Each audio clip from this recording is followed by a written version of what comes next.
You're watching America's first resort destination, and this is the Preservation Foundation of Palm Beach.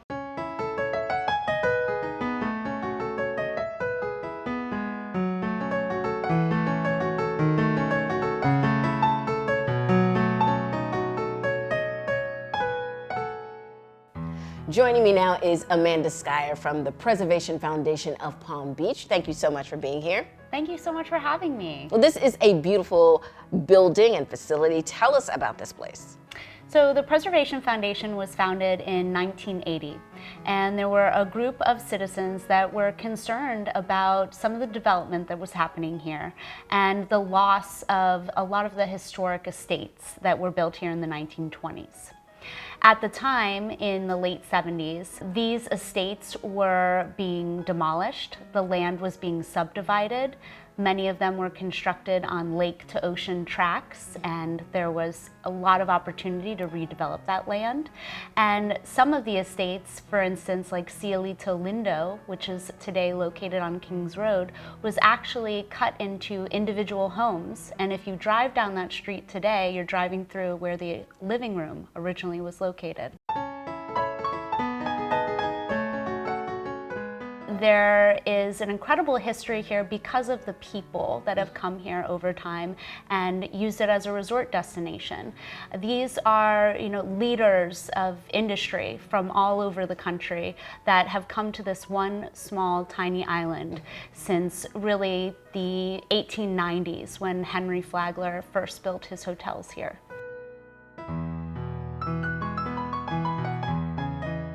So education is one of the most important things that we do here as an organization, is to really inspire people to learn about and save the places that make Palm Beach special.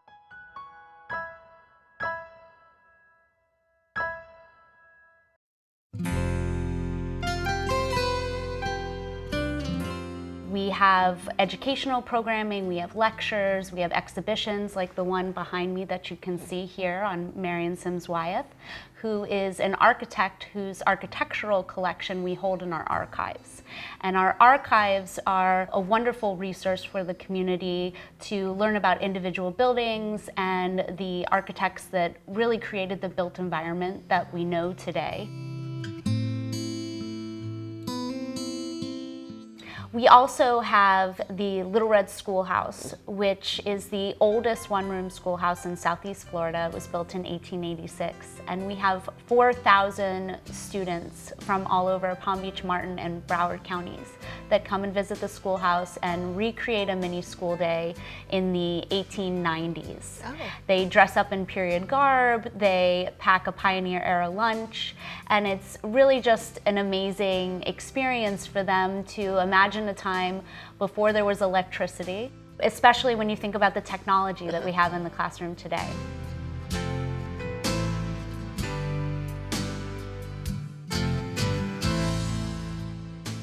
So I'm going to put you on the spot here, Amanda. Sure. What is your favorite historical building on the island?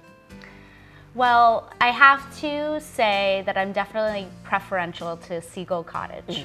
Seagull Cottage was built in 1886 in the Queen Anne shingle style, which is a very Victorian, ornate style of architecture. Many of the first inhabitants of the island were from the north, and so they brought with them architectural styles that were familiar to them. And so the Queen Anne shingle style, this Victorian style, is something that was very common. The Royal Poinciana Hotel was built in the Georgian style.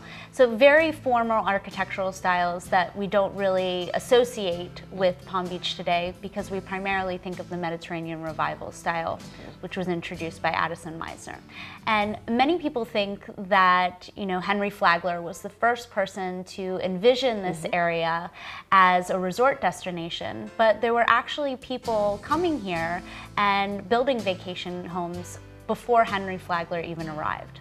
In addition to being one of the last vestiges of the pioneer era, Seagull Cottage was one of the first projects of the Preservation Foundation, its preservation. The building, after it became the home of Henry Flagler, he purchased it from R.R. McCormick. and lived there while he was building Whitehall, which was completed in 1902, was moved over to the ocean from the lake and was placed alongside the Breakers Hotel, what we know as the Breakers Hotel today, and it was available for rental for families who maybe needed more space or a little bit more privacy and didn't want to be in the hotel. And over the years, it had fallen into disrepair and was actually going to be demolished. And the Preservation Foundation negotiated for it to be saved, actually cut the building in half and drove it across the Breakers Golf Course back to the location where it is today, right across the lake trail from the Flagler Museum.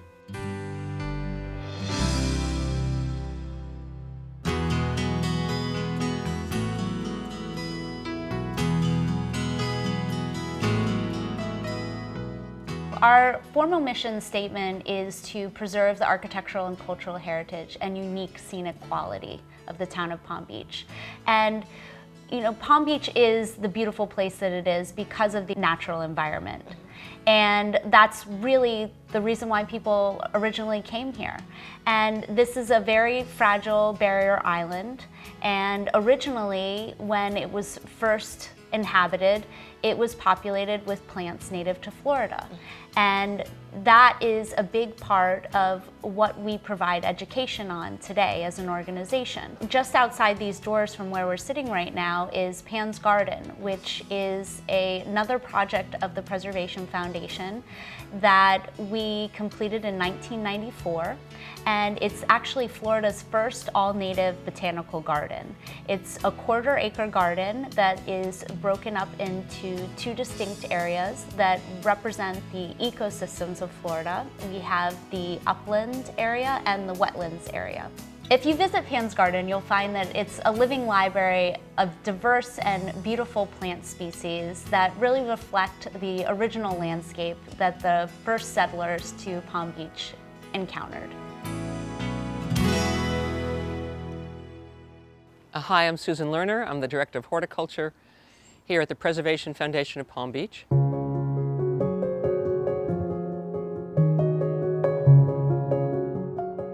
Pan's Garden is the first all-native botanical garden in the state of Florida. It was established in 1994 by the Preservation Foundation. This property used to be an old parking lot, and the foundation purchased the land in 1993, and it was established as a botanical garden for native plants. This fellow, Pan of Rohalion, is the namesake of the garden. This is how the garden got its name. Pan is the mythological god of shepherds and wild places, a perfect and fitting symbol for our little garden here.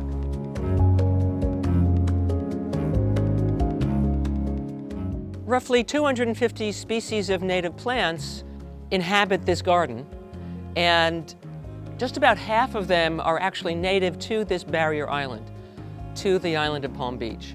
The wall behind me comes from the Casa Apava estate, which was designed in 1918 by Abram Garfield. He's the youngest son of our President Garfield. And when Terry Allen Kramer purchased the piece of the Casa Apava estate when it was divided up, she donated this wall to us. It fit perfectly into our design of the garden.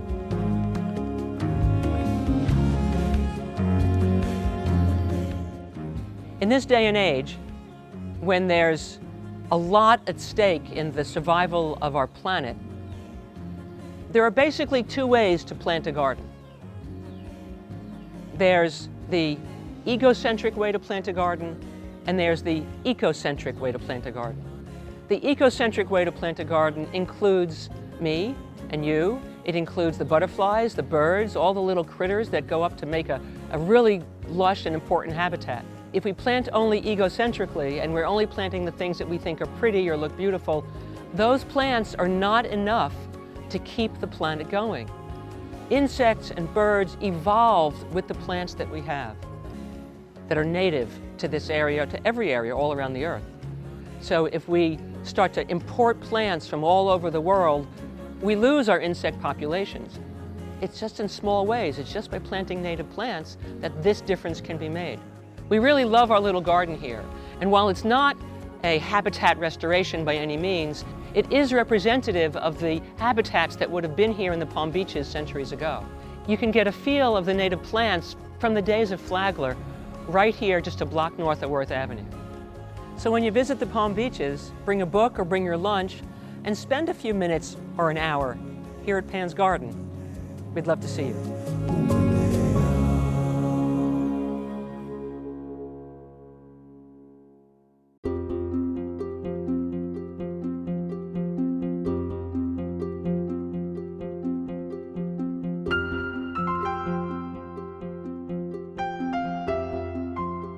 So a little bit earlier in the interview, I mentioned Seagull Cottage, which really represents the northern style of architecture that was first introduced to the island.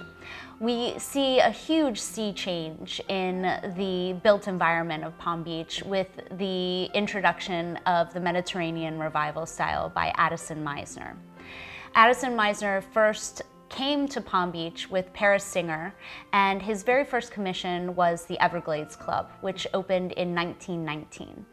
And with the Everglades Club, we not only see the introduction of this new architectural style that has come to define not only Palm Beach, but so much of South Florida, but we also see a different part of the island being developed. Previously, the North Bridge, which was originally a railroad bridge, would have brought guests to Flagler's hotels.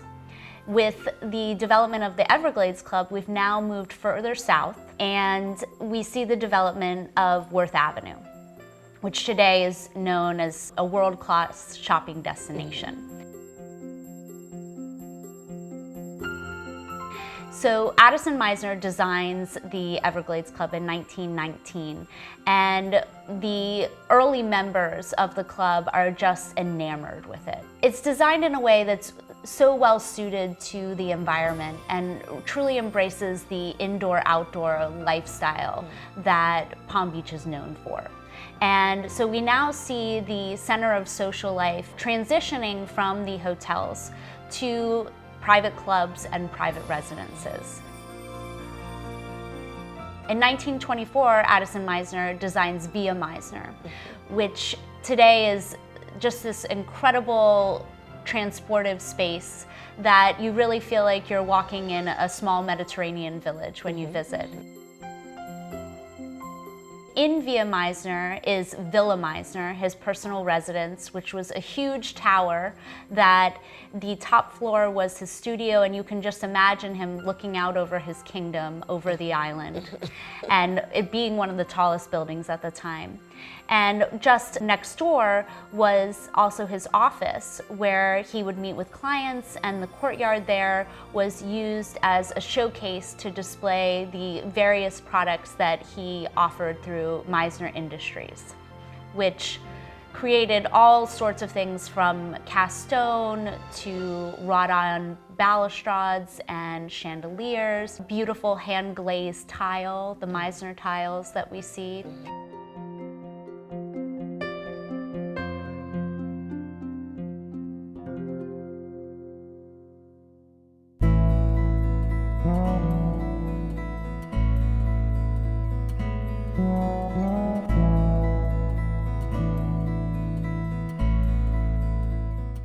So when we think about this period of time that, really was the building boom of the 1920s, the roaring 20s, there are 5 main architects that we think about, and Addison Meisner being one of them.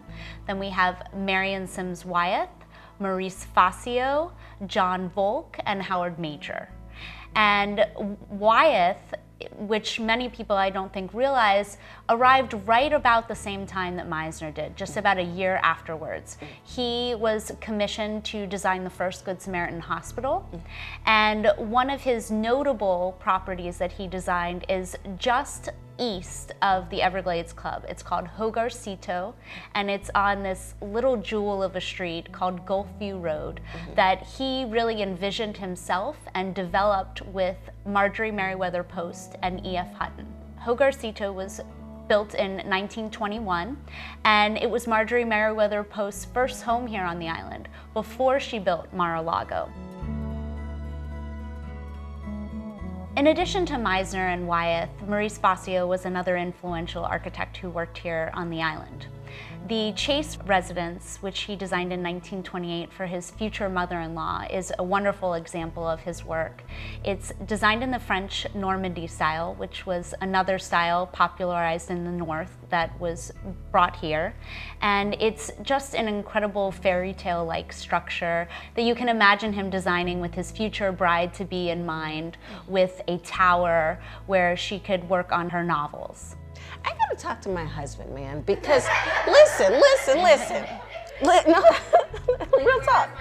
Listen, Flagler built Whitehall for the third wife. Not even the first day, his third wife. And now we've got so many buildings up there for the, listen. I get a card for my anniversary. I'm just playing, honey. I'm like, can I get a tower?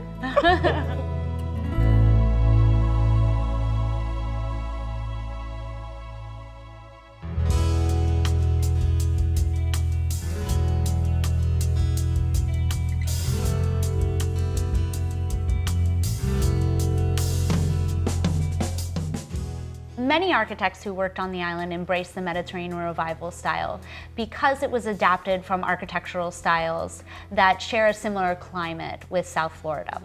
However, there was one architect, Howard Major, who felt very strongly that actually the best style suited to the area is the Bermuda style.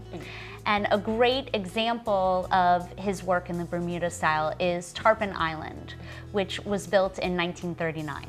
Tarpon Island is a great example of the style and also is just an incredible location because it's its own private island on the island of Palm Beach. All of these buildings that I have just referenced were actually featured in past episodes of our series, Landmarks Discovered. Landmarks Discovered is an incredible vehicle for the Preservation Foundation to share the resources that we have in our archives, historic photographs and original architectural plans, and to also impart a little bit of the history of the island and how it's represented through its architecture. Each episode is 10 to 15 minutes in length and provides an amazing snippet of information on the history of that particular building and how it relates to the overall history of the island. We've featured public buildings like Town Hall, sanctuaries like Bethesda by the Sea, and private residences that otherwise you would not have an opportunity to see the insides of. These episodes can be accessed anytime on our website, which is palmbeachpreservation.org.